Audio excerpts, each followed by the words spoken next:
John Boyega chats with us about his latest project. Hi, I'm Ralphie Aversa, and here's what we're covering on Entertain This. The Star Wars actor returns as a London cop in Red, White, and Blue, part of Steve McQueen's Small Axe anthology. Our Rasha Ali sat down virtually with Boyega to talk about the movie. So normally I would start things off by asking you about the movie, but I'd be remiss not to ask how you're feeling about, I know there's a lot going on in Nigeria right now. I just like to give you the floor in a sense I know you've been active about it on social media. So if there's anything that you want to say, how you're feeling about it, anything like that. Yeah, just, like everybody to really, please become more aware of what my country is going through. Nigeria has struggled for such a long time. Even since independence, we have gone through various regimes, various changes in terms of political power. And now Nigerians are very, very tired. The stability of the system, the stability of the community is not good and sufficient for them. They can't live a strong and a life filled with happiness, and they can't live like those kinds of positive thoughts, and they can't even live a positive life because of these limitations that have been put there for them. And so it's just, for me, I would just love everybody to just educate themselves about what is happening, about SARS, about SWAT, the new team that Nigeria has now put into place, about the civilians that are now in the streets protesting throughout the whole of Nigeria. And just to support, please. Yeah, that'd be good. Yeah, definitely. And are you doing okay personally? I know it's a lot. No, we good. We are good now. We are good here. Listen, it would be so foolish for us who are here in comfort, especially me, who is fine, to feel any type of way. We good over here. Our attention is on those who are now going through much worse and much more intensity. And as I know, even stateside, there's just so much going on for Black people in general. So we're trying as much as possible to keep up the positive vibes and see the different ways in which we can help. Definitely. Would you say that there are parallels between these two movements in the States and in Nigeria or anything like that? Yeah, definitely. I mean, police brutality is a main topic that comes up, obviously, between stateside and Nigeria. And I know that some American civilians can agree with not feeling necessarily protected by their leadership or to agree with any of the views that comes from that position. But I think, even just as a human, to understand the individual stories that have come of this, a family that have been on their way to church and a police stop that has ended up in the wife being killed and the husband severely injured, or, a random protester that is going out to fight for their rights and to speak up on issues that are important to them and affects their family negatively, is met with bullets and water hoses. Let's think about that on a human level. It's not every day that we have to experience something to empathize. It's about just trying to see that this is something that we wouldn't want to happen to us or any of our children, and showing our love for that. And also, to put a light on what's happening in Congo as well. Now, everyone's looking at Africa and all these different stories are coming up. It's hard to really keep up. Right. Yeah. As a side note, my family's from Sudan. There's a whole bunch of stuff going on there. So it's every day. But yeah, hopefully things will get better. Your movie also, is about police brutality and just police in general. In the beginning, Leroy, when the movie whole starts, Leroy has an encounter with the police at a very young age. He's just a schoolboy. And, we see his dad coming in and kind of saving the day and telling him how to act. Growing up, what was your relationship with police? Were you taught to behave a certain way? What was that like? I think growing up in primary school, I didn't really know much about the police until, unfortunately, we were involved in a murder case of Damilola Taylor, and that's the first time I met police, when they came to my front door to tell me that one of our school friends had just been murdered. And I didn't really understand, I wasn't really fixated on the police. I was more fixated on the death. And I think since then, when I went to secondary school and I had much more mobility, obviously I was taking a bus now, I had much more independence.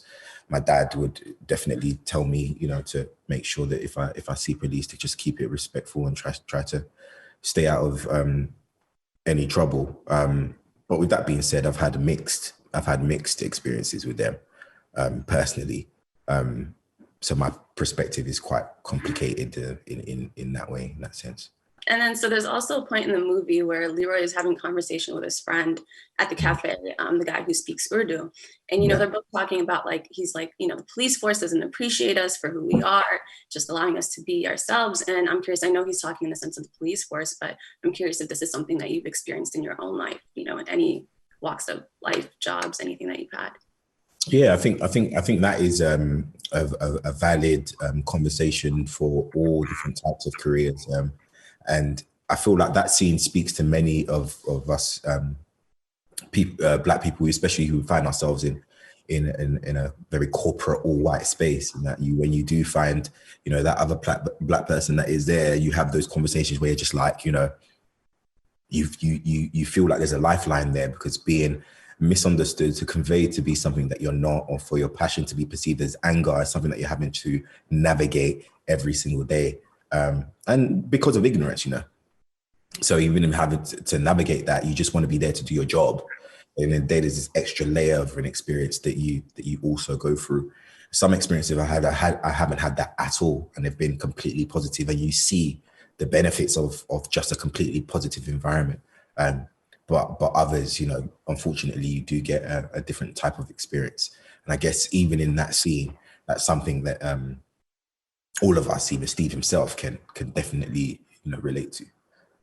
Yeah, definitely. It says something when you're able to go into work and just be authentically yourself, like not have to continue to code switch and like be like, oh wait, crap, I can't say this to my white friend or my white colleague. Like they're not even. Yeah. Definitely, it's self-expression is always going to be a navigation, right? Regardless. But then to have that extra baggage on top of it, it's not very good to maneuver on a working day, I can imagine.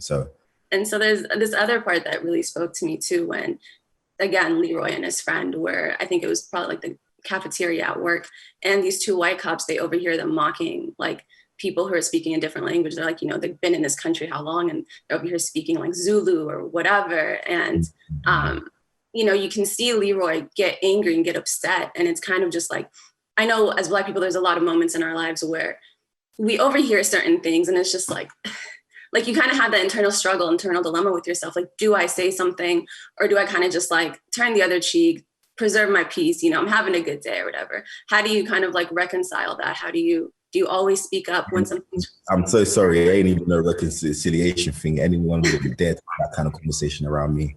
Because I will handle that. Like, there are certain things that I can ignore, and I can do the whole emotional stability, maturity, move on. But in this current climate, in this 2020, if somebody was talking that kind of, be quite peak, and I don't even, you'll be shocked, you hear these stories, but I can't imagine, having to have to, maneuver that, to have to, they were sitting in that scene eating their lunch while these guys were doing that. I just wouldn't, I wouldn't be as controlled. Definitely. Has there been a point in your life where that has happened to you, where you've overheard a conversation or someone has walked by or just something? My first experience of that was when we were younger, and I was just too young to really even understand what was going on. And we were in an area called Thamesmead here in the UK. And there were a bunch of young-ish, white guys throwing glass bottles and water, calling us, the top 5 names that they know, and doing all sorts of nonsense. And they tried to, find us as soon as we went to the off license. And that was my first experience of it. And I was thinking, why are they calling us monkeys? As a kid, when you're just like, what's going on? I'm there with my older sisters as well. And that's a conversation that, an experience that I always remember. That was the first time I ever got exposed to racism in the UK, in Thamesmead. Never forget it. It's like, I was like, rah, like, that's what I thought you guys done the subtle stuff with the, and go say you're racist in your house. Nah, they was on some American stuff. They was like straight up bottles, saying all that stuff. I was like, wow, and that, as a young kid, that changes you. Obviously there's a fear of that as well, but it changes you. You start to learn about your position in the world in terms of your race. And that, is, as you know as well, is it's like a good few years journey, so till you finally realize, oh, I'm Black in the Western world. Wow. Like, what? Ooh. Okay, I mean, we're going to do it, but it's going to be hard, okay? It's funny. My dad had told me, like, he was at the first, because he grew up in Africa, and, like, so he went to, like, Switzerland to... Did he grow up in Sudan? Yeah, he grew up in Sudan. And, like, so he went to this conference to give a talk, and it was all white people. And, like, that was his first experience, in a sense, being in a place that's predominantly white. They took a picture, and, people were, like, congratulating, like, hey, like, that's really dope. You're the first Black, like, the only Black person to do this. And he's like, wait, I'm Black? Like, you see me as, like, other? Wait, what? Hold up. So, yeah, it's... Can I read the contract, and can you let me know what that means in this society? Right. None of us got that chance. It was just... you start to go out there into the world. For me, it was just my sisters deciding that we would go to the off license to the shops to get, some sweets. And that was our exposure. And then that led to conversations. And then, you start to experience things and go, wow, this is how it goes in some occasions. I mean, it's great to be Black. Like, don't get me wrong. I wouldn't change it for the, but like, yeah. Like, constantly like reminded that you're just, or seen as other. I mean, to be seen that way in any negative way would rub me wrong. And then obviously when we expand further, we look at the way in which it affects, family members, friends, people that I care about, who some of which who live in the States, some of who live in Nigeria, all over the world. So it's like it does make me think about it, but at the same time, like, come on, man, it's lit, man. Look at this, like we. You know what I mean, bad. Being broke. Oh. Would you want it any other way? Wouldn't want it any other way. Yeah. It's a nice existence. It feels there's a positivity, strength that comes from it. But at the same time, yes, you have those thoughts about having to then to deal with the flip side, the issues, the obstacles, the limitations sometimes. And, that's something that I know that everybody's struggling to navigate. Can't be perfect. Yeah. But it's dope over here. Come on, it is like, come on, it just I love it. Yeah, I love it. I love my culture, man. I'm sure, yeah. And Nigerians are a whole other like level of listen, I wouldn't want it any other way. Any other way. I was at a Nigerian like graduation party, and I was like, what is going on? Yeah. Yeah. No, it's good for one to celebrate and enjoy the pride in, your history and your identity, But we want to do it in a world that is comfortable with that and can see us as just human beings and value our lives, basically. In the movie, I know Leroy, he's a PhD grad or whatever, got scientist, had a good path, and then he, decides to join the police force because he wants to help his community and like bring about reform. Do you feel like that's possible? Like just police reform in general? Do I feel with police reform is possible? Absolutely. I do think it's possible, but I don't know about the process of that or how long that would possibly take. But I do know that people are very frustrated. It's at the forefront of all of our conversations. It's with the people that are on ground that are handling this kind of brutality. It is at the top of their lungs for there to be reform, especially, you're looking at Nigeria, looking at, certain places in the States now, people need this change because they want to feel like they are served and protected rather than hunted and killed and discriminated. And so like, just, speaking to you and just, kind of like seeing your past like tweets, just how outspoken you've been, how do you, I guess, get I don't know if like courage is the right word, but courage, like, to just be so unapologetically yourself. And like, I know there was one tweet that kind of went a little bit viralish where you said, I hate racists. And then people try to like come at you for it. And you're like, I said what I said. It is what it is. Like, how does that come to you? How do you find the courage to do that? Maybe it's the time, and maybe it's the way I was brought up. I just don't know. Like, I just feel like, let's not all pretend as if we're not humans out here. We all don't take a like, let's just be real. Like, there's no need for this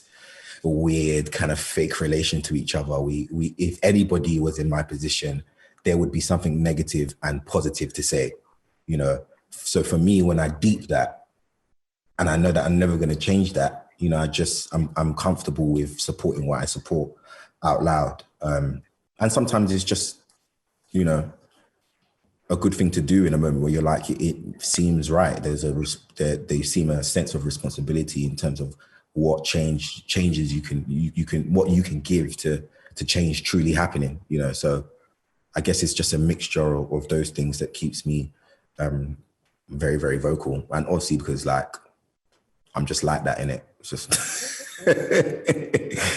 some of it is just deep rooted. You get. You know, it is a sense of like bravery or like courage to just be so like authentically you and be able to just say, yeah, you know, like this is what it is. Like I do say though, to each their own, because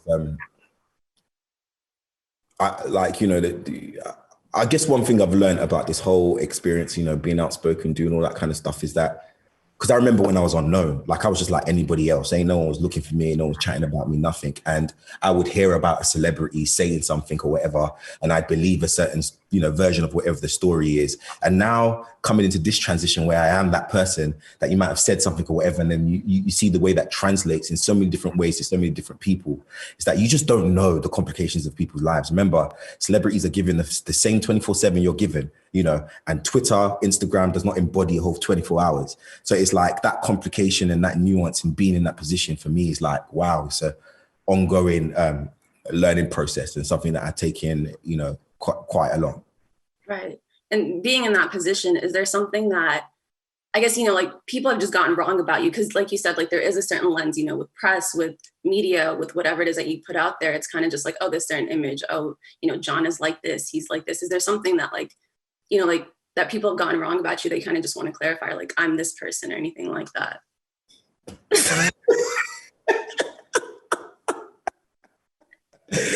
You said they got it wrong, right? Ah, they're wrong then. Listen, you don't borrow trouble from tomorrow, baby. Nah, like, but you know what? I will tell you this though. There was something that I was talking to my sister about, and I said that she goes that, do you care what people think? And I said, yes, if I've done it, like if they're right, if it's true what they're saying. I'll be honest with you, you know how it is, man. You know, we've all been there when we're younger, you know, maybe we lied about something or whatever, we get found out or whatever, and you're like, you know, if it's true, then I'm going behind in the bathroom in my house, I'm shivering, I'm like, they know. If it's not true,